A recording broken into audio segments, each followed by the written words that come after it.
السلام علیکم ورحمۃ اللہ وبرکاتہ۔ نحمدہ ونصلی علی رسولہ الکریم، اما بعد، فاعوذ باللہ من الشیطان الرجیم، بسم اللہ الرحمن الرحیم۔ سورہ مائدہ آیت نمبر 93۔ اللہ تبارک و تعالیٰ فرماتے ہیں، لیسا نہیں ہے علی الذین ان لوگوں پر، آمنوا جو ایمان لائے، وعملوا الصالحات اور انہوں نے نیک عمل کیے، جناح کوئی گناہ ان پر، فیما اس بارے میں، طعموا جو وہ کھا چکے، اذا ما جب کہ اتقوا وہ سب بچتے رہے یا ڈرتے رہے، وآمنوا اور ایمان لائے، وعملوا الصالحات اور نیک عمل کیے، ثم اتقوا پھر وہ بچتے رہے، وآمنوا اور پھر ایمان لائے، ثم اتقوا پھر وہ بچے، واحسنوا اور انہوں نے نیک کام کیے، واللہ اور اللہ یحب المحسنین نیکی کرنے والوں کو یا احسان کرنے والوں سے محبت کرتا ہے۔ اس آیت کا پس منظر یہ ہے کہ اس سے قبل جو آیات ہم نے پڑھیں اس میں شراب اور جوئے کی حرمت کا ذکر ہے۔ جب شراب اور جوئے کے حرام ہونے کا اعلان ہوا تو رسول اللہ صلی اللہ علیہ وسلم نے منادی کی،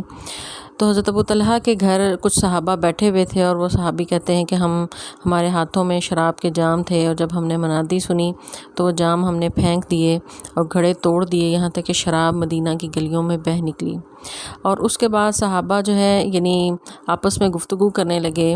کہ ہم نے تو یہ ان چیزوں سے ہم باز آ گئے اور ہم نے یہ جام اپنے توڑ دیے ہیں، تو ہمارے ان ساتھیوں کا کیا ہوگا جو اس سے قبل احد میں شہید ہو گئے تھے اور شراب ان کے پیٹوں میں تھی، یعنی وہ شراب پیتے تھے، ابھی حرام چونکہ نہیں ہوئی تھی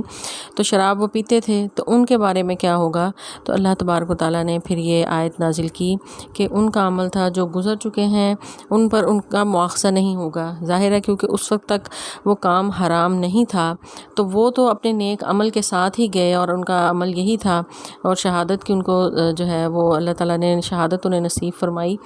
تو اس پر انہیں تسلی دی جا رہی ہے کہ جو وہ انہوں نے کیا وہ ان کے ساتھ نیک اعمال ہی گئے ہیں۔ یہاں پر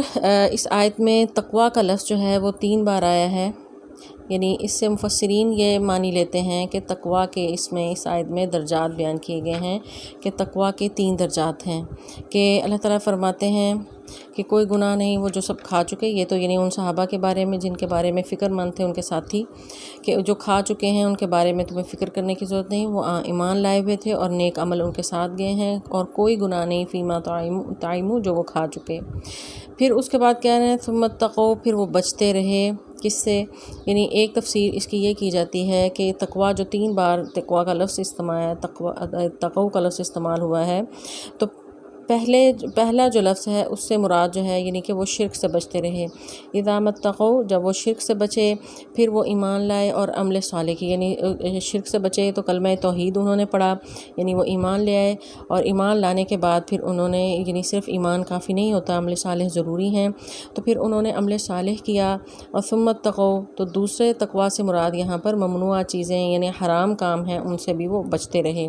وآمنوا پھر ایمان لائے، ثم اتقوا پھر وہ بچتے رہے، یعنی اس تیسرا جو تقویٰ ہے اس سے مراد مشتبہ چیزیں ہیں، یعنی وہ لوگ جو یعنی شرک سے بھی بچے، پھر حرام کاموں سے بھی بچتے رہے، اور تیسرا درجہ یہ ہے کہ وہ ممنوع چیزوں سے بچتے رہے، تو یہ ہیں احسان کے درجے پہ، واحسنوا ان لوگوں نے احسان کیا ہے، اور ان لوگوں کے بارے میں اللہ تعالیٰ فرما رہے ہیں کہ واللہ یحب المحسنین، تو اسی طرح کے احسان کرنے والوں سے اللہ تعالیٰ محبت کرتے ہیں۔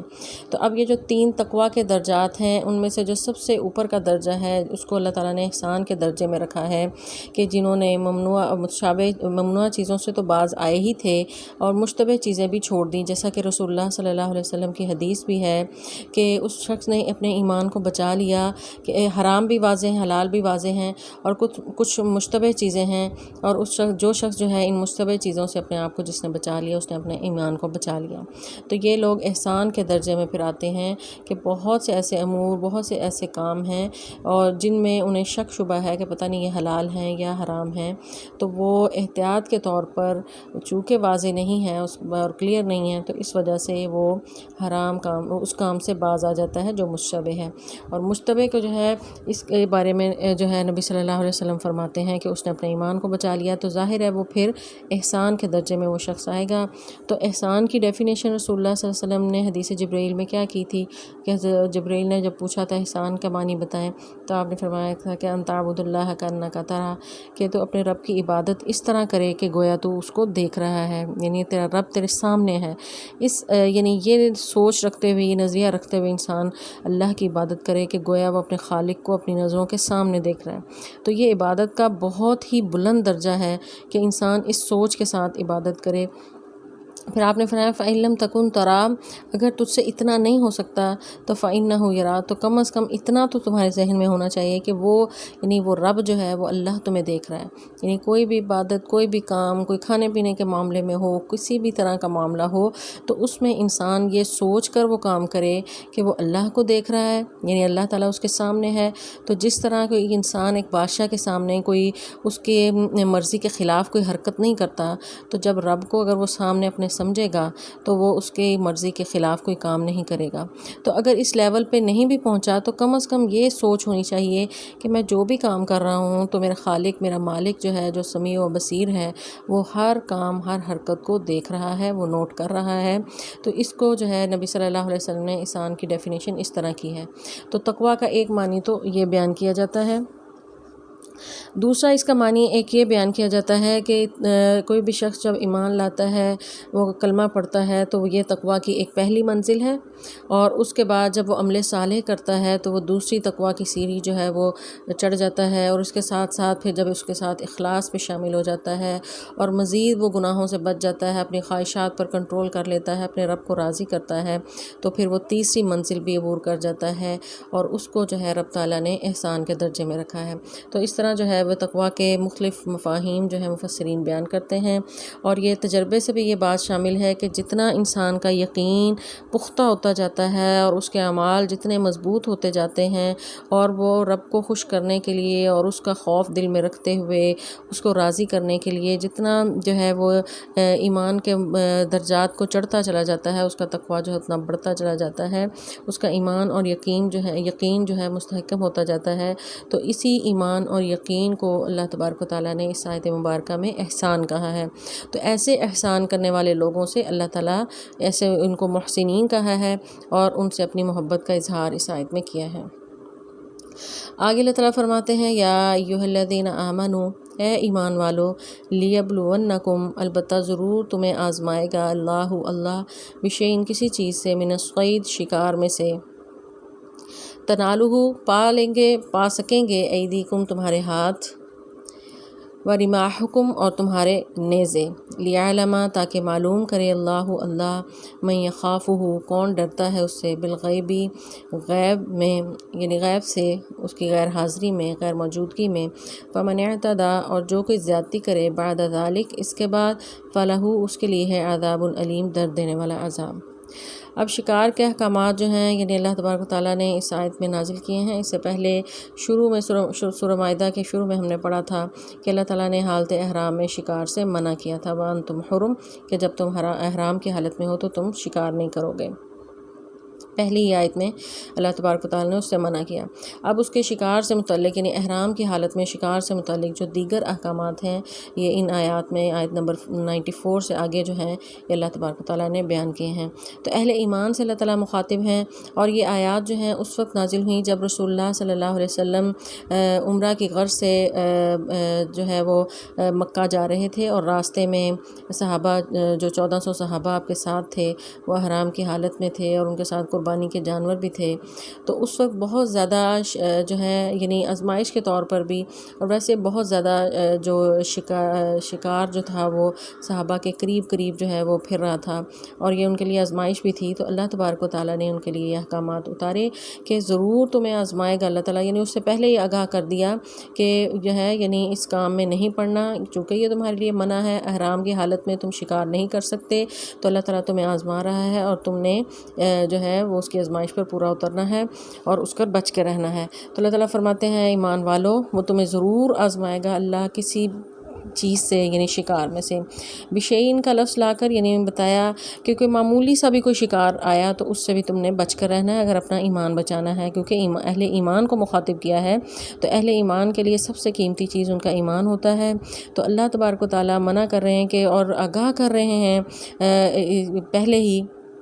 یعنی پیشگی انہیں اطلاع دیا جا رہی ہے، وارن کیا جا رہا ہے کہ تمہیں ضرور آزمائے گا اللہ تعالیٰ کسی قدر شکار سے. تنالہ ایدیکم، یعنی وہ اتنا تمہارے قریب ہوگا کہ تم انہیں ہاتھ سے پکڑ سکتے ہو. یعنی ایک تو کہ شکار کے لیے انسان کو محنت کرنی پڑتی ہے، شکاری جانور کے ذریعے وہ محنت سے شکار کرتا ہے. تو یہاں یہ معاملہ ہے کہ وہ شکار خود تمہارے پاس چل کے آ جائے گا یا تمہارے خیموں کے ارد گرد پھر رہا ہوگا. تو اس قسم کا تمہاری آزمائش ہونے والی ہے. تو تم اس میں جو ہے کیا کرنا ہے کہ تمہارے نیزے ان کے قریب پہنچ ہوں گے تو تم نے تنالہ ان تک ہاتھ نہیں بڑھانا، یعنی ان کو شکار نہیں کرنا، تاکہ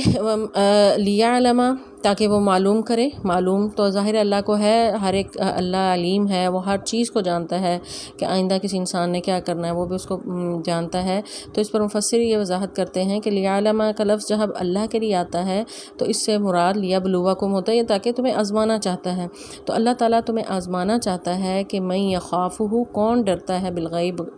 غیب سے. یعنی اللہ تعالیٰ جو ہے وہ اللہ کو نہیں دیکھ رہا، اور وہ اگر اکیلا بھی ہے کوئی شخص جنگل میں اور شکار اس کے سامنے آ گیا، احرام کی وہ حالت میں ہے، اگر وہ جانتا ہے کہ میرے رب نے مجھے منع کیا ہے تو وہ اس حال میں بھی اس کام سے وہ باز رہے گا. پھر ہاں فمن اعتدی، جس نے زیادتی کی اس کام میں کہ احرام کی حالت میں شکار کر لیا، من بعد ذلک، اس کے بعد، فلہ عذاب علیم، تو ایسے لوگوں کے لیے درد دینے والا عذاب ہے. تو شکار کی حالت میں جو ہے وہ منع کیا گیا کہ کوئی بھی ہاتھ نہ بڑھائے شکار کی طرف، اور صحابہ کو یہ وارن کیا گیا. اور صحابہ جو ظاہر ہے رسول اللہ صلی اللہ علیہ وسلم کے اصحاب تھے تو وہ کیسے ہو سکتا تھا کہ وہ نافرمانی کا کوئی کام کرتے، تو انہوں نے اس کی پوری پابندی کی. اور دوسری طرف وہ اصحاب بھی تھے کہ جنہیں منع کیا گیا تھا، وہ جب جالوت کے ساتھ لڑنے کے لیے لشکر گیا تھا، پہلے پارے میں اللہ تعالیٰ ذکر کرتے ہیں، تو انہیں بھی نہر سے پانی پینے سے منع کیا گیا تھا، لیکن انہوں نے وہاں نافرمانی کی بنی اسرائیل نے اور پانی پیا. تو یہاں صحابہ کا یعنی اصحاب نبی کا جو ہے وہ امتحان ہو رہا ہے اور وہ اپنے امتحان میں پورے اترے. آگے آیت میں اللہ تعالیٰ فرماتے ہیں یا ایھا الذین آمنوا، اے ایمان والو، لا تقتلوا، نہ تم سب مارو، الصید، شکار کو، وانتم حرم، اور جب تم حالت احرام میں ہو، یعنی حالت احرام میں تم نے شکار کو نہیں مارنا. ومن قتلہ، اور جو اسے مار ڈالے، منکم، تم میں سے، متعمدا، جان بوجھ کر، فجزاء، تو اس کا بدلہ کیا ہے، یعنی اس کیا کرے گا، مثل ما قتل، اس جیسا ہی جانور جو اس نے مارا ہے، من النعام، چوپاؤں میں سے، یحکم، فیصلہ کریں گے، بھی اس کا ذوی عدل، دو عدل والے، منکم، تم میں سے، ہدین، قربانی ہے، بالغ الکعبہ، کعبہ تک پہنچنے کے لیے، وہ کفارۃ، یہ کفارہ ہے، طعام مساکین، مسکینوں کو کھانا کھلانا، او عدل ذالک، یا اس کے برابر، صیام، روزے رکھنا، لیذوق، تاکہ وہ چکھے، وبال امرہ، اپنے کیے کی سزا، عفا اللہ، معاف کر دیا ہے اللہ نے، عما سلف، جو اس سے پہلے گزر چکا، ومن عاد، اور جو کہ دوبارہ کرے گا، فینتقم، تو وہ انتقام لے گا، اللہ منہ، اس سے، اللہ عزیز، اور اللہ غالب ہے، ذو انتقام، انتقام لینے والا. اب یعنی چونکہ انسان خطا کا پتلا ہے، کوئی نہ کوئی غلطی ہو جاتی ہے، تو ایک غلطی پر جو ہے اللہ تعالیٰ نے اس پر جو ہے وہ اس کا کفارہ ذکر کیا ہے کہ اگر کوئی ایک دفعہ شکار کر لیتا ہے، کسی سے غلطی سے ہو گیا ہے، تو ایسی صورت میں پھر اس کو کفارہ دینا ہے. اور کفارہ کیا ہے کہ اس میں جو دو لوگ جو ہیں تم میں سے عدل والے اور صاحب فہم و فراست جو ہیں، ان کو منتخب کیا جائے گا، اور وہ فیصلہ کریں گے کہ جو اس نے شکار کیا ہے اس کے برابر کا کوئی جانور جو ہے وہ اس کے بدلے میں قربانی کے لیے پیش کرے گا. اور یہ قربانی جو ہے وہ خانہ کعبہ پر لے جا کر قربان کی جائے، کیونکہ وہ احرام پہنا ہوا تھا اور وہ خانہ کعبہ کے قصد کر کے یعنی ارادے سے وہ نکلا تھا وہ حج یا عمرہ کے لیے. تو چونکہ اس نے یعنی احرام کی جو پابندیاں تھیں ان کی خلاف ورزی کی ہے، تو اب جانور جو ہے جو قربان کرنا ہے وہ بھی وہاں جا کر ہی قربان کرے گا. اور اگر وہ یعنی اس نے شکار جو کسی ہرن کا کیا ہے تو ظاہر ہے وہ اس کے لیول کا کوئی جانور یعنی بکری، بھیڑ وغیرہ جو ہے وہ قربان کرے گا. اور یہ وہ جو دو اللہ تعالیٰ نے فرمایا ہے کہ ذوی عدل، جو عدل والے جو دو لوگ ہیں یا جو صاحب علم لوگ ہیں، وہ فیصلہ کریں گے کہ وہ کس قیمت کا جانور جو ہے وہ قربان کرے گا. اگر اس نے کوئی جنگلی بڑا جانور جو ہے وہ مارا ہے، جنگلی گائے ہوتی ہے یا اس قسم کا کوئی جانور، تو ایسی صورت میں پھر اس کے متبادل کوئی جانور جو ہے وہ چوپایوں میں سے اس کی قربانی دے گا۔ اور اس کو کیا کرنا ہے، ہدیم بالغ الکعبہ، کعبہ پہنچ کر یہ قربانی جو ہے یہ دینی ہے، یعنی وہاں کعبہ کے جو یعنی مکہ کے گرد رہنے والے لوگ ہیں ان میں جو ہے یہ تقسیم کی جائے گی۔ یا اگر یہ نہیں ہے، یعنی فرسٹ آپشن یہ ہے کہ اس جانور سے ملتا جلتا اس کا متبادل جو ہے وہ قربان کرے اور وہ کعبہ پہ لے جا کر جو ہے وہاں کے اہل مکہ میں تقسیم کیا جائے۔ یا اس کا کفارہ جو ہے طعام و مساکین، مسکینوں کو کھانا کھلانا ہے۔ اب یہ کھانا کتنا ہونا چاہیے، اس سے متعلق بھی مفسرین یہ کہتے ہیں کہ یہ اس جانور کی قیمت کے برابر جو ہے یعنی غلہ لے کر مسکینوں کو دیا جائے گا، جتنا ایک عام بندہ کھاتا ہے اتنا جو ہے وہ غلہ ان کو اتنے مساکین کو کھلایا جائے گا۔ اور اگر وہ مساکین کو نہیں کھلا سکتا تو ایسی صورت میں پھر اتنے غلے کے برابر، یعنی کوئی ایک شخص جو غلہ جتنا ایک دن میں کھاتا ہے اور اس سے جتنا غلہ خریدا جا سکتا ہے اس جانور کی قیمت کے برابر، اتنے ہی پھر وہ روزے رکھے گا۔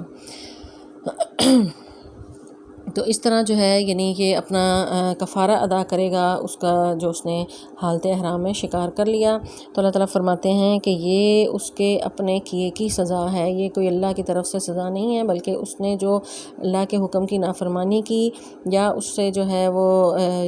اور متعمدن کا لفظ چونکہ آیا ہے یعنی جان بوجھ کر اس نے ایسا شکار کیا ہے، تو یہ اس کے اپنے کیے کی سزا ہے۔ تو اللہ تعالیٰ نے جو اس سے پہلے گزر چکا اس کو معاف کیا، یعنی جو اس سے پہلے احکامات نہیں اترے تھے تو ظاہر ہے ان کے متعلق تو معاف کیا، لیکن آئندہ جو ہے یہ احکامات لوگوں کو مد نظر ہونے چاہیے۔ لیکن جو عادی مجرم ہو بار بار ایسا کرے گا تو پھر اللہ تعالیٰ اس سے خود انتقام لے گا۔ یعنی یہ ایک بار ہے کہ وہ اس کو ذوی العدل جو ہیں یعنی دو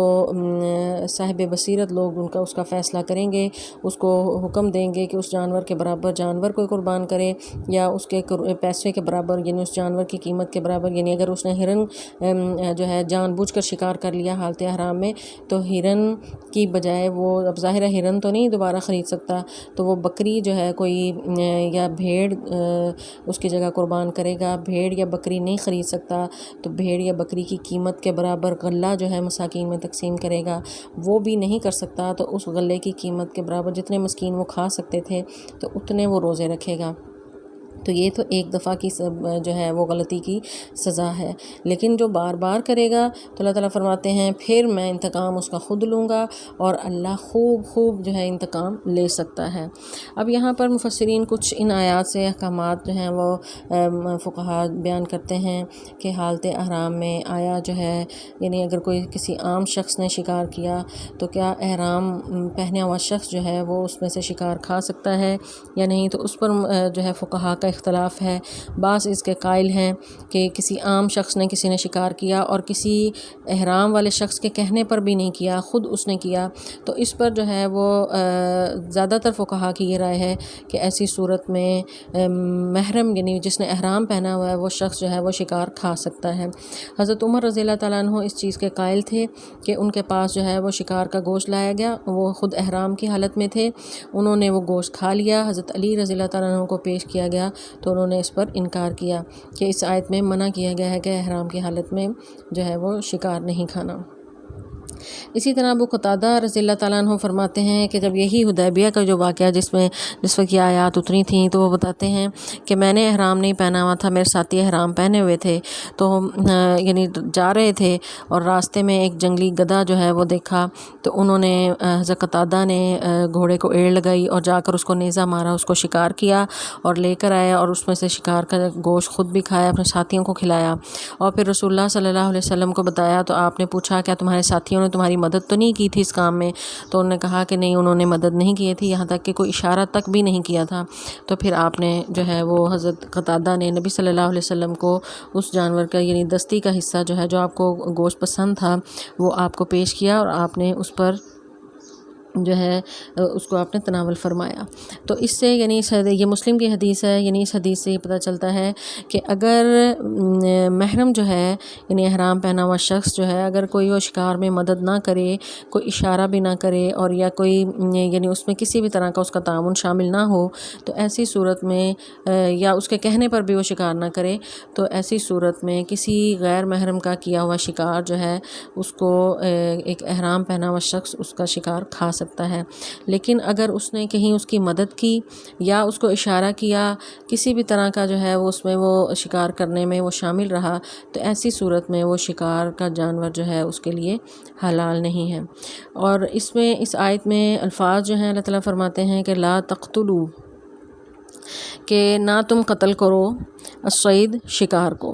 کہ اس سے بھی مفسرین یہ کہتے ہیں کہ یہاں پر اللہ نے یہ نہیں کہا کہ لا تاکلوا نہ کھاؤ، اگر کھانا ہی یعنی منع ہوتا، مطلقاً حرام ہوتا شکار کو کھانا، تو ایسی صورت میں یہاں پر اللہ تعالیٰ لا تاکلوا فرماتے، یہاں پر اس کو شکار کو مارنے سے منع کیا ہے، کھانے سے منع نہیں کیا۔ تو یہی اس آیت سے یعنی مسئلہ یہ جو ہے وہ فقہا اخذ کرتے ہیں کہ ایمان والو لا تقتلوا الصید، تم شکار کو مت مارو، ہاں البتہ اس میں سے کھا سکتے ہیں، جیسا کہ یہ حدیث میں نے آپ کو بتائی، حضرت عمر بھی اس بارے میں قائل تھے۔ البتہ احتیاط یہ ہے کہ اس سے اجتناب ہی کرے، کیونکہ کچھ عرصہ کی یہ کیفیت ہوتی ہے، اس کے بعد انسان جو ہے وہ احرام چونکہ اتار دیتا ہے تو اس کے بعد اس کی اجازت ہے۔ تو یہ تو 2 آیات میں خشکی کے شکار کے متعلق جو ہے اللہ تعالیٰ نے احکامات اتارے۔ اگلی آیت میں اللہ تبارک و تعالیٰ سمندر کے شکار کے بارے میں بتا رہے ہیں کہ احل حلال کیا گیا ہے لکم تمہارے لیے صید البحر سمندر کا شکار یعنی حالت احرام میں، وطعامہ اور اس کا کھانا متعان فائدہ مند ہے لکم تمہارے لیے، وللسیارہ اور مسافروں کے لیے، وحرم اور حرام کیا گیا ہے علیکم تم پر صید البر خشکی کا شکار ما دمتم حرم جب تم حالت احرام میں ہو، واتقوا اللہ اور ڈرو اللہ سے، الذی وہ جو الیہ اس کی طرف تحشرون تم سب اکٹھے کیے جاؤ گے۔ اب اس آیت میں جو ہے یعنی حضرت علی کا جو نقطہ نظر تھا اور جس وجہ سے وہ شکار کو جو ہے وہ کسی بھی حال میں محرم کے لیے خشکی کا شکار کھانے کے قائل نہیں تھے، تو وہ اس آیت سے استدلال کرتے تھے۔ اللہ تعالیٰ فرماتے ہیں کہ وحرم علیکم صید البر ما دمتم حرما، کہ تم پر حرام کیا گیا ہے خشکی کا جانور جب تک تم حالت احرام میں ہو، کہ حالت احرام میں جب تک تم ہو تو اس وقت تک شکار نہیں کھا سکتے۔ تو اس سے استدلال کرتے ہوئے حضرت علی جو ہے اس کے قائل نہیں تھے، البتہ جو باقی فقہا جس کے قائل ہیں ان کا فتویٰ جو ہے وہ پچھلی آیت سے ہے کہ وہ لا تقتلوا جو ہے اللہ تعالیٰ نے کہا ہے ولا تاکلوا نہیں کہا، تو ان کی رائے جو ہے اس کے مطابق ہے۔ بہرحال اپنے اپنے ان کے دلائل ہیں، نبی صلی اللہ علیہ وسلم کا عمل بھی ہمارے سامنے ہے، تو اس کے مطابق فقہا نے اس سے مسئلہ اخذ کیا ہے۔ تو اس میں احتیاط یہی ہے کہ حالت احرام میں شکار کھانے سے اجتناب کرے، ہاں اگر اس کے سامنے کوئی لے آئے اور اس میں وہ بالکل اس کا عمل دخل نہیں ہے تو اس سے وہ جو ہے وہ کھا سکتا ہے۔ سمندر کے شکار کے بارے میں یہ ہے کہ وہ مطلقاً حلال ہے، احل لکم صید البحر سمندر کا حلال جو ہے تمہارے لیے حلال کیا گیا ہے، یعنی حلال تو ویسے سب کے لیے ہے لیکن یہاں چونکہ حالت احرام کی بات ہو رہی ہے تو حالت احرام سے متعلق ہی خاص احکامات اتر رہے ہیں۔ تو احرام کی حالت میں سمندر کا شکار جو ہے وہ تمہارے لیے حلال کیا گیا ہے اور اس کا کھانا بھی۔ تو اس کے کھانے سے مراد بعض مفسرین یہ لیتے ہیں کہ وہ جانور یعنی سمندر کے جانور جو سمندر خود بخود باہر کی طرف پھینک دے تو اس کو سمندر کا کھانا کہا جاتا ہے، یا مچھلی وغیرہ جس کو انسان خود پکڑتا ہے جال پھینک کے تو وہ اس کا شکار ہے۔ تو یہ بھی اس کا ایک فرق کیا جاتا ہے صید البحر اور طعاموں میں۔ بہرحال سمندر کے جانور سے مراد وہ سب جانور ہیں جو صرف پانی میں ہی زندہ رہ سکتے ہیں، بعض جانور ایسے بھی ہیں کہ جو خشکی اور پانی دونوں میں زندہ رہ لیتے ہیں، تو ایسے جانور جو ہیں وہ حلال نہیں ہیں۔ ایسے جانور جو صرف پانی میں رہ سکتے ہیں جیسے مچھلی وغیرہ، تو ان کا جو ہے وہ شکار احرام کی حالت میں بھی جائز ہے اور اس سے انسان خود فائدہ بھی اٹھا سکتا ہے اور مسافروں کے لیے بھی وہ حلال ہے۔ اور اللہ تعالیٰ فرماتے ہیں کہ خشکی کا شکار جو ہے البتہ تم پر حرام ہے، اور چاہیے کہ تم تقوی اختیار کرو اللہ کا، وَإِلَيْهِ تُحْشَرُونَ تم اس کی طرف ہی سب اکٹھے کیے جاؤ گے۔ اگلی آیت میں اللہ تبارک و تعالیٰ نے بیت اللہ کی عظمت اور حرمت کو بیان کیا ہے، اور اس کی وجہ سے جو اس کے گھر رہنے والوں کو، اس کے ارد گرد کے لوگوں کو جو اس کے فائدے ہیں وہ اللہ نے بیان کیے ہیں۔ اللہ تعالیٰ فرماتے ہیں جعل اللہ، بنایا ہے اللہ نے، الکعبۃ، کعبہ کو، البیت الحرام، حرمت والا گھر، قیاما للناس، لوگوں کے قائم رہنے کا یہ باعث ہے، والشہر الحرام، اور حرمت والے مہینے، والہدیہ، اور قربانی کے جانور، والقلائد، اور پٹے والے جانور، ذالک، یہ سب، لتعلموا، تاکہ تم سب جان لو، ان اللہ، بے شک اللہ، یعلم، جانتا ہے، ما فی السماوات، جو آسمانوں میں ہے، وما فی الارض، اور جو زمینوں میں ہے، ان اللہ، بے شک اللہ، بکل شیء علیم، ہر چیز کو خوب جاننے والا ہے۔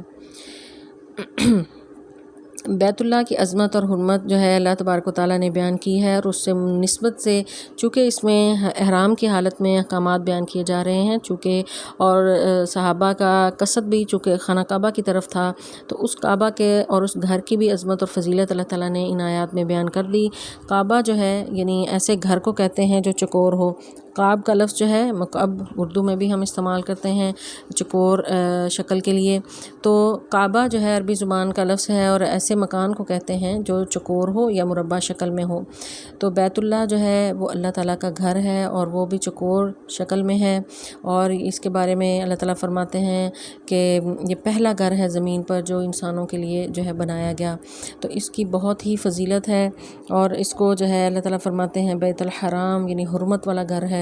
اور اس کی حرمت جو ہے وہ کوئی پامال نہیں کر سکتا۔ قیاما للناس، اللہ تعالیٰ نے اس کو جو ہے وہ قرار دیا ہے۔ قیام کے معنی ہے یعنی کسی بھی چیز کا قیام جو بقا جو ہے اس کے اندر پائی جائے، اور وہ مضبوط ہو، اور لوگوں کے لیے بھی قیام اور بقا کا ذریعہ بنے۔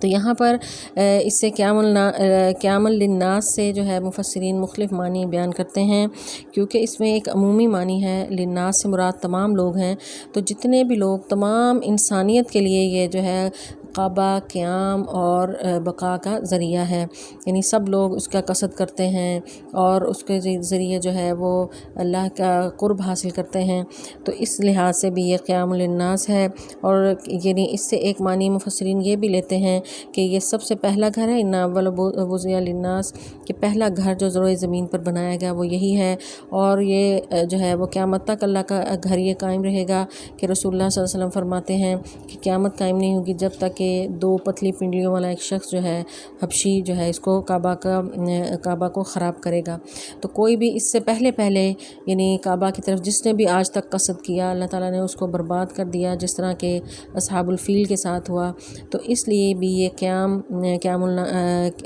للناس سے مراد یہ بھی ہے کہ یہ اللہ کی طرف سے قائم اور دائم ہے، اور یہ ہمیشہ اسی طرح ہی رہے گا۔ قیام للناس سے ایک معنی جو ہے مفسرین یہ بھی لیتے ہیں کہ کعبہ کے جو متولی تھے، قریش اور اس کے گرد رہنے والے لوگ جو تھے، ان کو اس کعبہ کی وجہ سے بہت عظمت اور عزت جو ہے پورے عرب میں انہیں ملی ہوئی تھی، کہ لوگ ان کے ساتھ کاروبار لین دین کرنا پسند کرتے تھے، اور جس جگہ بھی ان کے قافلے جاتے تھے انہیں لوٹا نہیں جاتا تھا۔ اس وجہ سے ان کو اللہ تعالیٰ نے یعنی اس معنی سے اس کو جو ہے قیامن کہا گیا ہے، کہ یہ عزت اور شرف انہیں صرف کعبہ کی وجہ سے ملی تھی۔ ایک اس کا معنی جو ہے یعنی پورے عرب کے لیے بھی لیا جاتا ہے، کہ پورے عرب کے لوگ جو ہیں اس کی طرف قصد کرتے تھے، اور اس کی طرف حج یا عمرہ کے لیے جاتے تھے، اور جو بھی اس کی طرف جاتا ہے وہ امن میں آ جاتا ہے، تو اس لحاظ سے بھی یہ قیام للناس ہے۔ تو بہرحال جو بھی معنی لیا جائے، تو کعبہ کی عظمت اور اللہ تعالیٰ نے یہاں پر بیان کی ہے۔ پھر اس کعبہ سے متعلق ہی ریلیٹڈ آگے کچھ چیزیں بیان کی ہیں۔ ایک تو شہر الحرام ہے، یعنی حرمت کا مہینہ۔ یہاں شہر جو ہے یعنی واحد کے معنوں میں ہے، یعنی ایک شہر یعنی مہینہ ہے، تو اس سے بعض مفسرین صرف ایک مہینہ ہی یعنی حج کا مہینہ مراد لیتے ہیں، لیکن صحیح معنی اس کا یہ ہے کہ الشہر الحرام جو ہے حرمت کے مہینوں کا اللہ نے ذکر کیا ہے، تو ان کا تعلق بھی چونکہ کعبہ سے ہی تھا، تو اس لیے اللہ تعالیٰ نے کعبہ کے بعد ان کا بھی ذکر کیا۔ اور حرمت کے مہینے جو ہیں وہ 4 ہیں جو رسول اللہ صلی اللہ علیہ وسلم نے بیان کیے، اور وہ جو ہیں وہ ذیقات، ذی الحج، محرم اور 1 رجب ہیں۔ تو یہ حرمت کے مہینوں کی جو ہے حرمت کا خیال رکھنے کا بھی حکم دیا ہے، اور یہ سورہ کے شروع میں بھی اللہ تعالیٰ نے ان کو جو ہے وہ من شعائر اللہ سے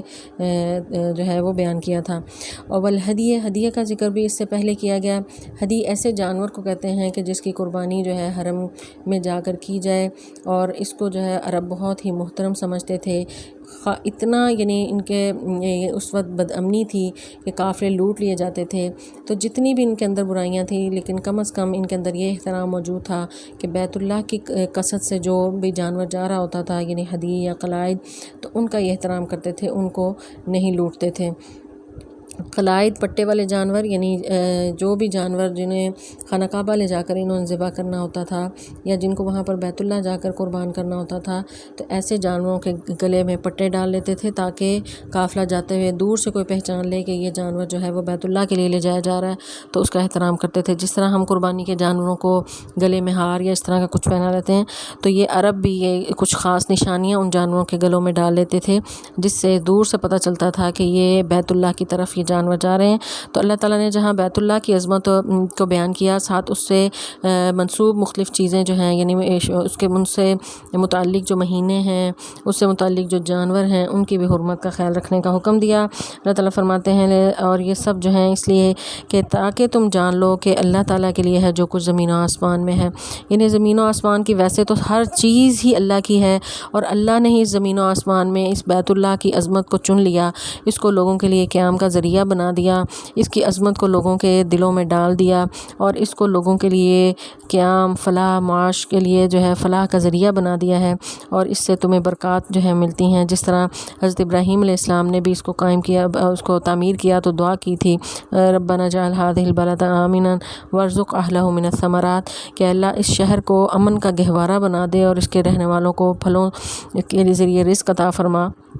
تو اللہ نے یہ ابراہیم علیہ السلام کی دعا قبول کی، تو آج تک اس گھر کو امن کا گہوارہ بنایا ہوا ہے اور رزق کی فراوانی ہے۔ تو یہ اللہ تعالیٰ فرماتے ہیں کہ ویسے تو پوری زمین و آسمان میری ہے، تو میں نے ہی بیت اللہ کو اور اس سے منسلک چیزوں کو عظمت دی اور ان کے احترام کرنے کا حکم دیا ہے، تو تم ان کا بھی خیال رکھو۔ وَإِنَّ اللَّهَ بِكُلِّ شَيْءٍ عَلِيمٌ، اور اللہ ہر چیز کو خوب جانتا ہے، یعنی وہ خوب جانتا ہے کس چیز کی عزت جو ہے وہ لوگوں کے دلوں میں ڈالنی ہے، کس چیز کا احترام جو ہے وہ لازم ہے اور لوگوں کو اس کا حکم دینا ہے۔ آگے اللہ تعالیٰ نے یعنی احکامات اتارنے کے بعد وارن کر دیا، اعلموا، جان لو، ان اللہ، بے شک اللہ، شدید العقاب، سخت سزا دینے والا ہے، وان اللہ، اور ہاں بے شک اللہ تعالیٰ غفور الرحیم، بخشنے والا، رحم کرنے والا بھی ہے۔ یعنی یہاں پر اللہ تعالیٰ نے عذاب کا ڈراوا بھی دیا، لیکن ساتھ غفور الرحیم کی صفات بھی بیان کر دیں کہ جہاں جو ہے یعنی اپنے عذاب سے ڈرایا، وہاں اپنی رحمت کا بھی ذکر کر دیا کہ اہل ایمان جو ہیں یعنی وہ اللہ کی رحمت سے امید رکھتے ہوئے، اس کے عذاب سے ڈرتے ہوئے ان کاموں کو جو ہے وہ ان حرام کاموں میں نہ پڑیں، یعنی جو کعبہ کی اور اس سے متعلقات جو حرمت کی چیزیں ہیں ان کی حرمت کا خیال رکھیں۔ تو اس وجہ سے اللہ تبارک و تعالیٰ نے اس آیت میں یہ ذکر کر دیا۔ آگے اللہ تعالیٰ فرماتے ہیں ما علی الرسول، نہیں ہے رسول اللہ صلی اللہ علیہ وسلم پر الا البلاغ، مگر پہنچا دینا، واللہ یعلم، اور اللہ جانتا ہے، ما تبدون، جو تم ظاہر کرتے ہو، وما تکتمون، اور جو تم چھپاتے ہو۔ یعنی رسول کی ذمہ داری بتائی جا رہی ہے کہ اس کی محض اتنی ہے کہ وہ اپنے مخلوق تک اللہ کا کلام پہنچا دے، اللہ کے احکامات کو بتا دے، اور اب وہ مانے یا نہ مانے تو نفع و نقصان جو ہے اس کا انہیں خود ہی پہنچے گا، نبی کو اس سے کوئی فرق نہیں پڑے گا، اس کا کام جو ہے صرف بلاغ، پہنچا دینا۔ مبلغ تھے، وہ تبلیغ کرنے آئے تھے، انہوں نے تبلیغ کر دی، تو ایک مبلغ کی ذمہ داری بھی صرف یہی ہوتی ہے کہ وہ پہنچا دے۔ اب وہ مجمع میں سے کوئی 1000 میں سے کوئی ایک بھی مان لیتا ہے تو وہ کافی ہے اس کے لیے۔ اللہ نے صرف اس کی محنت اور کوشش کو دیکھنا ہے۔ تو انبیاء جو ہے ان کا بھی طریقہ کار یہی رہا کہ وہ اپنے مقصد سے پیچھے نہیں ہٹے، خواہ لوگ مانے نہ مانے۔ کہ نوح علیہ السلام نے 950 سال تبلیغ کی اور صرف 80 لوگ جو ہیں، یعنی یہ ان کی جمع پونجی تھی، یہ ان کی کمائی تھی۔ تو رسول اللہ صلی اللہ علیہ وسلم کو بھی کہا جا رہا ہے کہ آپ کا کام اور ذمہ داری صرف یہ ہے کہ آپ نے پہنچا دینا ہے، آگے ان کا کام ہے وہ مانے یا نہ مانے، اور جو ان کے دلوں میں اگر کوئی بات چھپی ہوئی ہے، ظاہر و باطن، کھلا چھپا، ہر چیز اللہ تعالیٰ خوب جانتا ہے۔ اگلی آیت میں اللہ تعالیٰ فرماتے ہیں قل، آپ کہہ دیں، لا یستوی، نہیں برابر ہو سکتے الخبیث، ناپاک، والطیب، اور پاک، ولو اعجبک، اگرچہ بھلی لگے آپ کو، کثرت الخبیث، ناپاک کی کثرت، فاتقوا اللہ، ڈرو اللہ سے، یا اولی الالباب، اے عقل والو، لعلکم تفلحون، تاکہ تم فلاح پاؤ۔ اس آیت میں بہت ہی اہم چیز ایک بتائی جا رہی ہے کہ ہم عام طور پر میجورٹی کو دیکھ کر سمجھتے ہیں کہ حق پر ہی ہوں گے، اسی لیے زیادہ لوگ جو ہیں اس بات کی طرف ہیں، حالانکہ اللہ تعالیٰ یعنی قرآن کا یہ اصول ہے۔ قرآن پاک میں اکثر آیات میں ہم دیکھتے ہیں کہ اللہ تعالیٰ فرماتے ہیں وَأَكْثَرُهُمُ الْجَاهِلُونَ، اکثریت ان کی جاہل ہے، اکثرهم الفاسقون، اکثر فاسق ہیں، اکثرهم لا يعلمون، اکثر جو ہے وہ نہیں جانتے یا وہ نہیں ایمان لاتے۔ تو اکثریت کو اللہ تعالیٰ نے جو ہے بتایا ہے کہ اکثریت حق پر نہیں ہے، اکثریت جو ہے وہ غلط راستے پر ہی چلتی ہے، اور کم ہی لوگ ہیں جو حق کو پہچانتے ہیں، صحیح راستے پر چلتے ہیں۔ اور یہ تاریخ بھی ہمیں یہی بتاتی ہے کہ ہمیشہ بہت کم لوگ ہیں جو یعنی صحیح راستے پر ہوئے، انبیاء کے صفوں میں بھی جو ہیں کم لوگ، اور شیطان کے راستے پر چلنے والے زیادہ ہیں۔ تو اللہ تعالیٰ فرماتے ہیں اگرچہ تمہیں کثرت جو ہے وہ زیادہ اچھی لگتی ہے، اور خبیث اور طیب برابر نہیں ہو سکتے،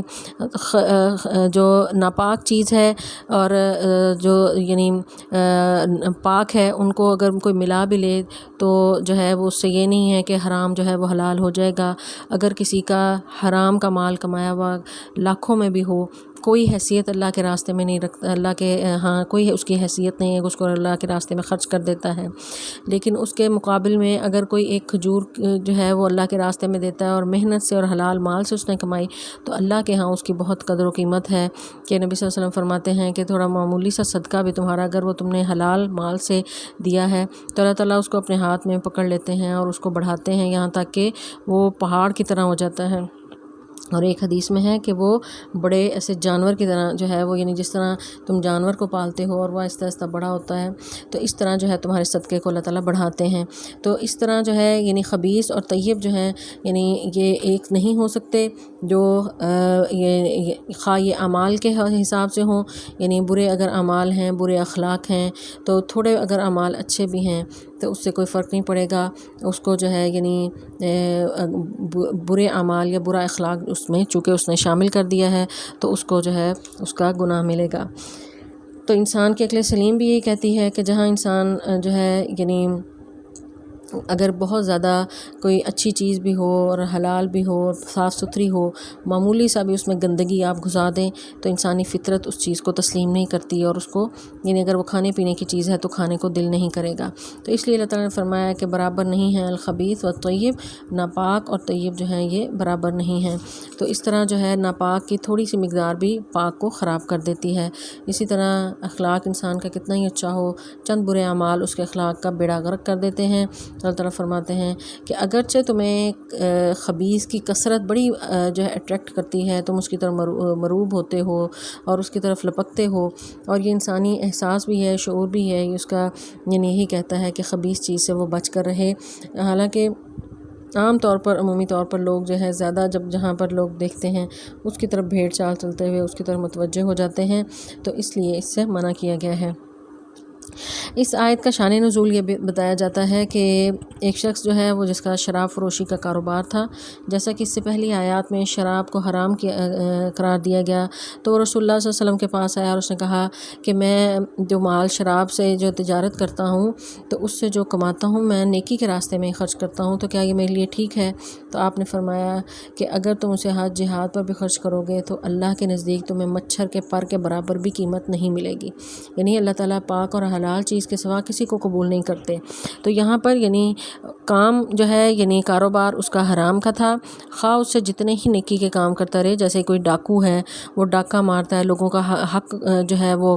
چھین لیتا ہے، مال غصب کر لیتا ہے اور اس مال کو لے کر وہ جو ہے وہ فلاح و بہبود کے کاموں پہ لگا دیتا ہے، تو یہ کوئی اس کی نیکی کنسیڈر نہیں کی جائے گی کہ ادھر لوگوں پر ظلم کر رہا ہے اور ساتھ دوسری طرف نیکی کے کام کر رہا ہے۔ تو اس لیے حلال مال ہی جو ہے اللہ کے ہاں قابل قبول ہے، اور حرام مال اللہ کو خبیث چیزیں جو ہیں ہرگز پسند نہیں ہیں۔ طیب اگرچہ کم ہی ہو تو وہی اللہ کے ہاں مقبول ہے اور اللہ تعالیٰ اس کو پسند کرتے ہیں۔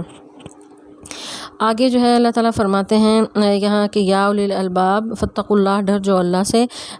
عقل والو۔ الباب جو ہے لب کی جمع ہے، لب کہتے ہیں مغز کو، دماغ، یعنی اگر تمہارے دماغوں میں کوئی عقل ہے، مغز ہے تمہارے سر کے کھوپڑی کے اندر، تو تمہیں اس بات کو سمجھ جانا چاہیے کہ یہ نہیں کہ اکثریت کو دیکھ کر تم اس کی طرف لپکنے لگ جاؤ،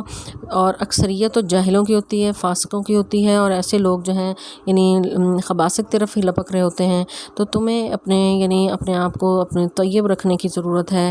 پاک رکھنے کی ضرورت ہے، خباثت کو اپنے اندر جو ہے وہ شامل نہیں کرنا، خواہ وہ تمہارا کاروبار ہو، تمہارے اعمال ہوں، اخلاق ہوں، عبادات ہوں، کہیں بھی، یعنی عبادت کا معاملہ بھی دیکھ لیں، آپ تمام عبادت جو ہے وہ صحیح کر رہے ہیں، لیکن اگر کوئی ایک ایسا عمل جو اللہ اس کے رسول کے مطابق نہیں ہے وہ آپ نے عبادت میں شامل کر دیا، تو وہ آپ کی عبادت جو ہے وہ باقی بھی ضائع ہو جائے گی، کیونکہ آپ نے ایک جو ہے وہ نافرمانی کرتے ہوئے عمل جو ہے اس میں اضافہ کر لیا۔ تو اس لیے اللہ تعالیٰ فرما رہے ہیں کہ جو عقل والے ہیں وہی اس چیز کو سمجھ سکتے ہیں، اور تمہاری فلاح جو ہے وہ اس مشروط ہے اس بات پر کہ تم جو ہے اس چیز کو سمجھ جاؤ۔ آگے اللہ تعالیٰ فرماتے ہیں یا ایھا الذین آمنوا، اہل ایمان کو مزید جو ہے وہ اللہ تعالیٰ رہنمائی کر رہے ہیں کہ یا اے ایمان والو لا تسألوا، نہ تم سوال کیا کرو یا نہ پوچھا کرو عن اشیاء، ان ایسی چیزوں کے بارے میں، ان تبدا، اگر وہ ظاہر کر دی جائیں، لکم تمہیں، تسؤکم، تو تمہیں وہ بری لگیں گی، وان تسألوا، اور اگر تم سب پوچھو گے عنہا، اس کے بارے میں، حین ینزل القرآن، جب اتارا جا رہا ہو قرآن، تبدا لکم، تمہارے لیے وہ ظاہر کر دی جائیں، عفا اللہ، اللہ نے معاف کر دیا، عنہا، اس سے جو اب تک ہو چکا، واللہ غفور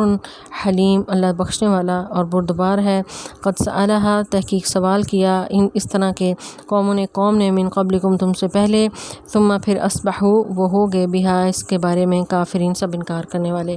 کثرت سوال سے یہاں پر منع کیا جا رہا ہے، اور اس آیت کا پس منظر جو ہے یعنی ایک واقعہ بیان کیا جاتا ہے کہ ایک صحابی یعنی حج کی فرضیت جب نازل ہوئی تو اقرا بن حابس ایک صحابی ہیں، انہوں نے پوچھا کہ اللہ کے رسول کیا ہر سال حج فرض ہے؟ آپ صلی اللہ علیہ وسلم نے کوئی جواب نہیں دیا۔ انہوں نے پھر پوچھا کہ اللہ کے رسول ہر سال حج فرض ہو گیا ہے؟ آپ خاموش رہے۔ تیسری بار پھر پوچھا تو اس وقت آپ صلی اللہ علیہ وسلم نے تنبیہ فرمائی کہ اگر میں ہاں کہہ دیتا تو تمہارے اس سوال کی وجہ سے امت جو ہے مشکل میں پڑ جاتی، تو اس لیے بہت زیادہ کرید کرنا، کھود کرنا، بار بار سوالات کرنا، اور ایسے سوالات جن کا کوئی فائدہ نہیں ہے تو ان سے اجتناب کرنا چاہیے۔ رسول اللہ صلی اللہ علیہ وسلم کی احادیث ہیں بے شمار جن میں آپ نے کثرت سوال، کیل وقال، بحث سے منع کیا ہے کہ اس سے پہلی قومیں بھی جو ہیں اس وجہ سے ہلاک ہوئیں، جیسا کہ اللہ تعالیٰ نے اس آیت میں بھی اشارہ دیا ہے کہ تم سے پہلے بھی ایسی قومیں گزری ہیں کہ انہوں نے بہت زیادہ سوال کیے۔ قد سألہا قوم من قبلکم، اور یہ قومیں بنی اسرائیل ہی تھیں، اور سورہ بقرہ میں ہم نے یہ واقعہ بھی پڑھا ہوا ہے کہ وہ گائے کے بارے میں کس طرح انہوں نے سوال کر کر کے اپنے آپ کو مشکل میں ڈال لیا تھا کہ ایک عام کوئی بھی گائے ذبح کرتے تو وہ ان کا مسئلہ حل ہو جانا تھا، لیکن وہ کیسی ہو، کس رنگ کی ہو، کس عمر کی ہو، اس طرح کے سوالات کر کے انہوں نے اپنے لیے مشکل بنا لی۔ تو یہی صحابہ کو تربیت دی جا رہی ہے کہ اس طرح کے خواہ مخواہ کثرت سوال سے اجتناب کرنا چاہیے۔ رسول اللہ صلی اللہ علیہ وسلم نے اس سے منع کیا ہے، اور ایسا شخص جس کی وجہ سے سوال کرنے سے امت مشکل میں پڑ جائے، آپ نے اس سے جو ہے وہ منع کیا ہے۔ تو اور یہاں پر خاص طور پر کہا جا رہا ہے کہ اس وقت سوال، یعنی رسول اللہ صلی اللہ علیہ وسلم سے سوال کہ جب قرآن نازل ہو رہا تھا، کہ ایسے سوال کی وجہ سے کوئی چیز جو ہے یعنی کوئی کام اس میں قید لگا دی جائے، کوئی مشکل ہو جائے لوگوں کے لیے، کوئی مقید کا اشارہ ہو جائے، تو اس لیے منع کیا جا رہا ہے کہ یہ جب تک وحی نازل ہو رہی ہے، قرآن نازل ہو رہا ہے، تو تمہیں اس طرح کے سوالات سے اجتناب کرنا چاہیے۔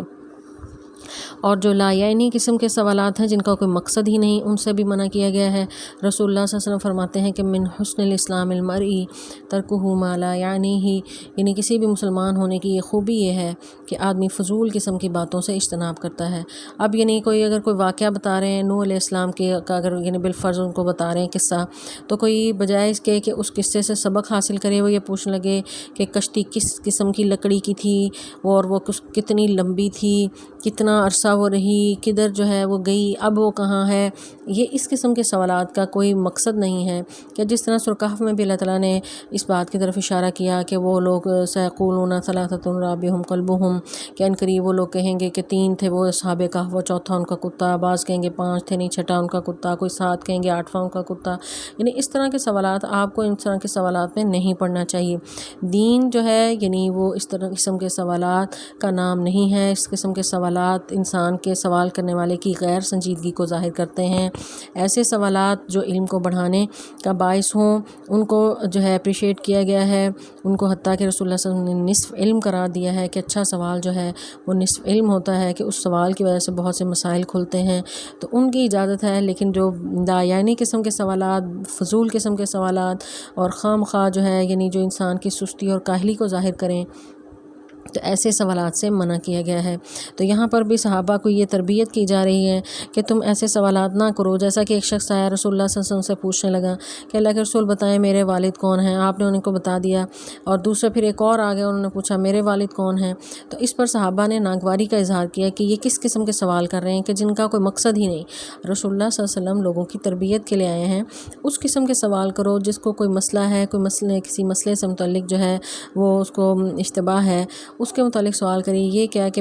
یعنی یہ کہ آپ میرے والد کے بارے میں بتائیں۔ تو اسی طرح ایک شخص نے آ کر پوچھا کہ اللہ کے رسول میرا بتائیں کہ میرا باپ کہاں ہے۔ اس کا باپ جو ہے وہ فوت ہو چکا تھا، تو آپ نے فرمایا کہ وہ جہنم میں۔ اب وہ انتہائی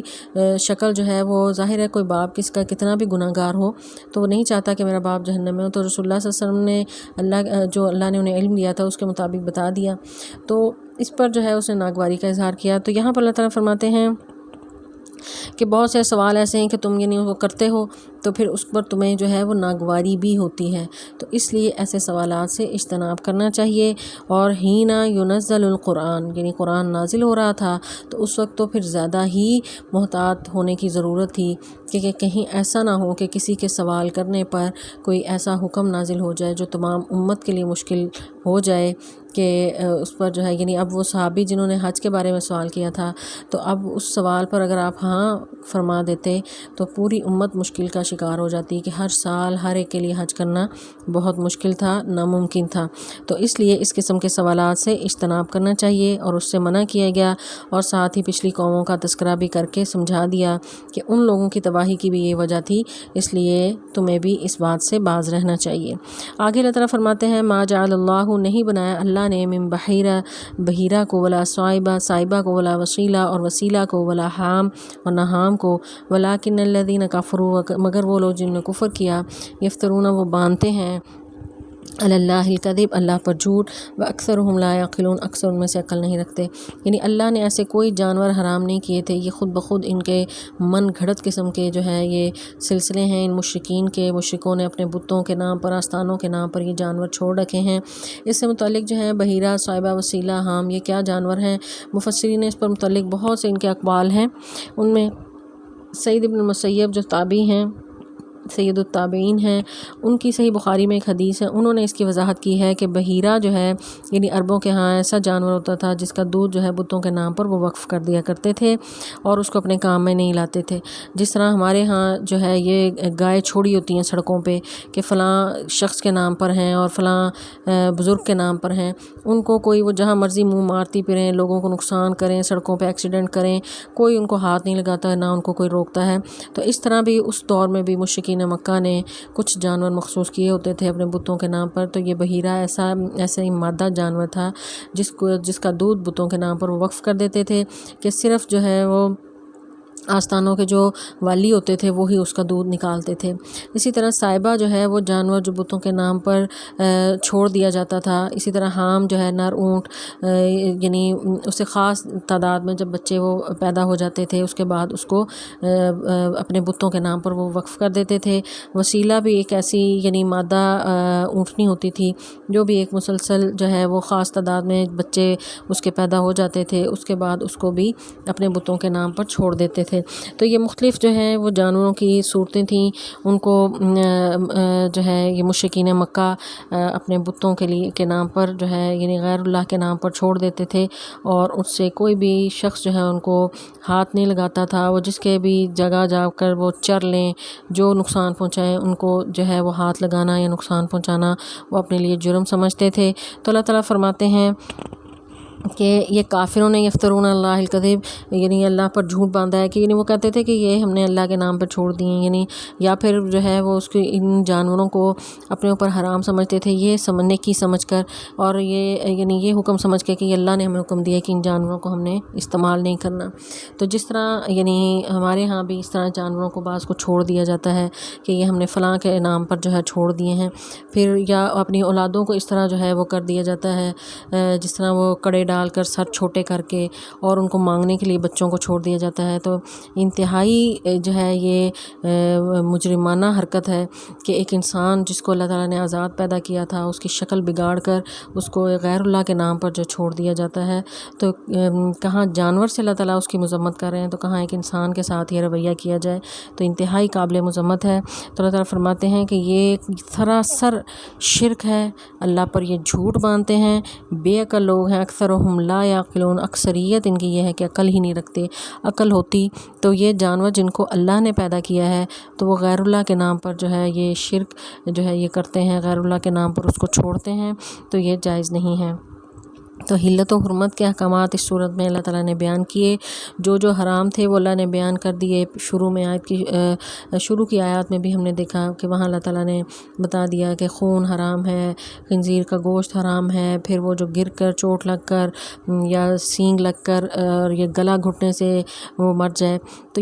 یہ جانور تو حرام ہیں، لیکن یہ اس طرح کے جو سائبہ، وسیلہ، حام، بحیرہ، یہ جو خود ساختہ حرام کردہ ہیں، یہ اللہ نے حرام نہیں کیے، یہ مشرکین نے خود کیے تھے۔ رسول اللہ صلی اللہ علیہ وسلم فرماتے ہیں کہ یہ بحیرہ اور سائبہ جو ہیں، یہ اس کی ابتدا جو ہے یہ عمر بن لحی ایک شخص تھا عربوں میں، اس نے کی تھی شرک کی ابتدا، اس نے عربوں میں کی، یعنی حضرت اسماعیل کی جو اولاد ہے جو مکہ اور اس کے گرد آباد تھی، تو ان کے پاس بت وہ شخص لے کر آیا تھا، اس نے ہی ان کو یہ پٹی پڑھائی تھی کہ ان بتوں کے نام پر جو ہے ان جانوروں کو چھوڑ دیا جائے۔ تو آپ صلی اللہ علیہ وسلم فرماتے ہیں کہ میں نے معراج کے موقع پر اس کو جہنم میں دیکھا کہ انتڑیاں اس کی پیٹ سے باہر نکلی ہوئی تھیں، اور اس کی بدبو اس قدر تھی اس کی انتڑیوں سے کہ اہل جہنم بھی اس سے پریشان تھے، یعنی جو خود بھی بدبودار تھے وہ بھی اس کی بدبو سے پریشان تھے۔ تو اس مشرک کا یہ انجام ہوا۔ تو جو اس طرح کے کام کرے، غیر اللہ کے نام پر اس طرح کے جانوروں کو جو ہے وہ وقف کر دے، کوئی بھی جانور تو ہیں، جانوروں کے علاوہ کوئی پراپرٹی وقف کر دے غیر اللہ کے نام پر، کسی انسان کو جو ہے اس طرح وقف کر دے، تو یہ سب حرام کام ہیں۔ اور شرک جو ہے، ان الشرک لظلم عظیم، اللہ تعالیٰ نے اس کو قرار دیا ہے۔ تو یہاں پر جہاں مختلف یعنی حلت و حرمت کے احکامات اللہ نے نازل کیے، تو ساتھ ان جانوروں کا بھی ذکر کر دیا جن کو جو ہے یعنی مشرکین احکام شریعہ سمجھتے ہوئے اس سے یعنی خود بھی منع تھے اور لوگوں کو بھی منع کرتے تھے، اور یہ مشرکانہ رسوم ان کے اندر جو ہے یعنی یہ داخل ہو چکی تھی اور اللہ سے ان کو منسوب کرتے تھے۔ تو اللہ تعالیٰ نے ان کو علی الاعنان کہہ دیا کہ یہ اللہ پر جو ہے وہ سراسر جھوٹ باندھ رہے ہیں، اور اصل یہ ہے کہ یہ لوگ عقل ہی نہیں رکھتے۔ اللہ تعالیٰ سے دعا ہے کہ اللہ تعالیٰ ہمیں صحیح قرآن کی سمجھ عطا کرے۔ السلام علیکم ورحمۃ اللہ وبرکاتہ۔